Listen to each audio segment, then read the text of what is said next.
কোরআন এবং হাদিস থেকে জানা যায় যুগে যুগে যত নবী পয়গম্বর এসেছেন, নবীগণ আলাইহিস সালাতু ওয়াস সালাম, এরা দাওয়াত দিয়েছিলেন মানুষগুলোকে আল্লাহর শিখে দেওয়া ভাষা দিয়ে। সুবহানাল্লাহ, আস্তাগফির। আল্লাহর শিখে দেওয়া ভাষা দিয়ে তার দাওয়াত দিয়েছিলেন, ইয়া কাওমি ইবুদুল্লাহ মা লাকুম মিন ইলাহিন গায়রুহু। আল্লাহু আকবার। হে দেশবাসী, হে সম্প্রদায় জাতির লোকেরা, তোমরা শুনো, কেবলমাত্র শুধুমাত্র আল্লাহর দাসত্ব করো, আল্লাহর আনুগত্য করো। আল্লাহ ছাড়া আর কোনো হুকুমদাতা তোমাদের নাই। আল্লাহ ছাড়া আর কোন হুকুমদাতা আছে? কিন্তু মানি তো অনেক হুকুমদাতা। অনেক হুকুমদাতাকে আমরা মানি কিনা? অনেক হুকুমদাতাকে না আমরা মানি, আমি প্রমাণ করে দিচ্ছি।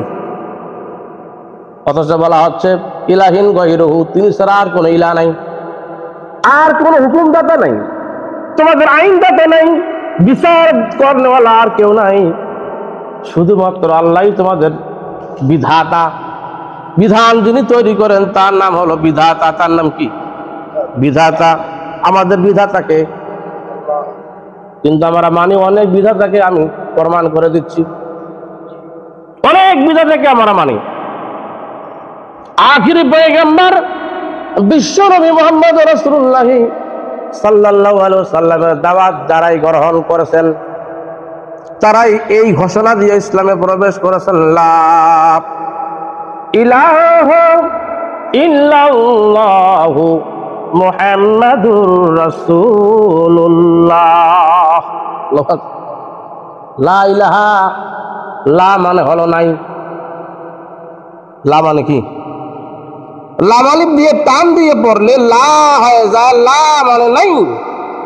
আর টান দিয়ে যদি না পারেন, লা যদি বলেন তাহলে আছে। একই শব্দ একটু টান দেওয়ার কারণে অর্থ দুই রকম হয়ে গেল, বিপরীত হয়ে গেল। এই জন্য কোরআন স্পষ্ট করে পড়তে হয়, জেনে শুনে স্পষ্ট সহকারে কোরআন পড়তে হয়, না হলে কোরআনের অর্থের ব্যাঘাত ঘটে যাবে। আজকে আমরা অর্থ না বোঝার কারণে জীবনটাকে আমরা কোন দিকে পরিচালিত করলাম, একটু ভালো করে শুনেন। লা ইলাহা, নাই কোনো আইনদাতা, নাই কোনো বিচারদাতা, নাই কোনো মরণদাতা, ইল্লাল্লাহ, আল্লাহ ছাড়া আর কোনো মরণদাতা নাই, আর কোনো জীবনদাতা নাই। তাহলে আমাদের ইলাহ, আমাদের বিধাতা যিনি, তিনি কে? তাহলে আমরা আইন মানব কার? মানি কার? দুই জায়গায় আমরা আইন মানি আল্লাহর, আর সব জায়গায় আইন মানি আল্লাহ বাদ দিয়ে অন্য কারো মানব রচিত। ভালো করে শুনে নেন। আল্লাহ পাক বলেছেন, আমি তোমাদের কিতাব দিয়েছি, এই কিতাবের উপরে তোমরা ঈমান আনয়ন করো। আর আমরা বলে থাকি আমানতু বিল্লাহি, ওয়াহিদ মুতাকাল্লিমের সিগা। ভালো করে শুনে নেন। তারা যদি বিরোধিতা মনে হয় লিখিয়ে একটা সুরকুত দিবেন, কিভাবে বুঝবেন সেই ভাষা প্রয়োগ করে আমি আপনাকে বোঝাবো।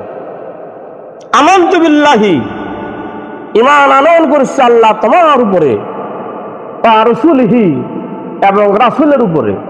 কার উপরে? রাসূলের উপরে। ওয়া কুতুবিহি, আর কিতাবের উপরে। কিসের উপরে? কিতাবের উপরে। এইবার ভালো করে অর্থ বুঝেন। আমানতু বিল্লাহি, আল্লাহ আপনার উপরে আমরা ঈমান আনয়ন করেছি। ওয়া রাসূলিহি, এদিকে বসেন, আসেন ভিতরে আসেন। ওয়া রাসূলিহি, আর রাসূলের উপরে আমি ঈমান আনয়ন করেছি, আমি সেখানে সাক্ষ্য দিলাম। ওয়া রাসূলিহি, রাসূলের উপরে ঈমান আনয়ন করেছি, তার মানে রাসূলের আদর্শের উপরে আমি ঈমান আনয়ন করেছি। আল্লাহ যে আদর্শ রাসূলকে দিয়েছেন, সে আদর্শকে আমি জীবনের সঙ্গে মেনে নিলাম। আল্লাহ ওয়া রাসূলিহি, আমি রাসূলের পথ নির্দেশ অনুযায়ী আল্লাহ আমি মেনে নিলাম। আমানতু বিল্লাহি ওয়া রাসূলিহি। এরপরে বলা হচ্ছে ওয়া কুতুবিহি, পৃথিবীর আর কোনো কিতাবের নাই, আল্লাহ তোমার দেওয়া সংবিধান, কনস্টিটিউশন, কিতাবের উপরে আমি ঈমান আনয়ন করেছি। কিন্তু আমরা কি আসলে আল্লাহর কিতাবের উপর ঈমান এনেছি, না অন্য আরো কারো কিতাবের উপর ঈমান এনেছি? বলেন, আল্লাহর উপরে এনেছি? সবাই আনি নাই। না না না না, সবাই আনি নাই। ভালো করে অর্থ বুঝেন। আজকে অর্থ না বোঝার কারণে শুধু তেলাওয়াত করে সওয়াবের আশায়, কিন্তু জীবনের সমস্ত আমল যা আপনার নষ্ট হয়ে গেছে, আপনি বুঝতে পারেন নাই। কুতুবিহি, আল্লাহ আমি আপনার কিতাবের উপরে ঈমান এনেছি। বাংলাদেশে কয়টা কিতাব? অনেক কিতাব। কিতাব শব্দের অর্থ হলো সংবিধান। ভুল হলে পরে বলবেন, আমি অর্থ আপনাকে বুঝিয়ে দিব। কিতাব শব্দের অর্থ হলো সংবিধান। যত দল তত কিতাব, যত দল। এইদিকে তাকান, মুখের দিকে তাকান। মুসলিম তো নষ্ট করে ফেলাইছে, বহুদিন নিয়মিত করছি আমি এইখানে। যান আমার মসজিদের মুসল্লি, চাতক পাখির নিকে থাকে। এরকম কথা তো খুঁজে পাবেন না আপনারা। গান কাজটা শুনি না, আজান দিয়াতে হুজুর টাকা দেন, চলে যাই।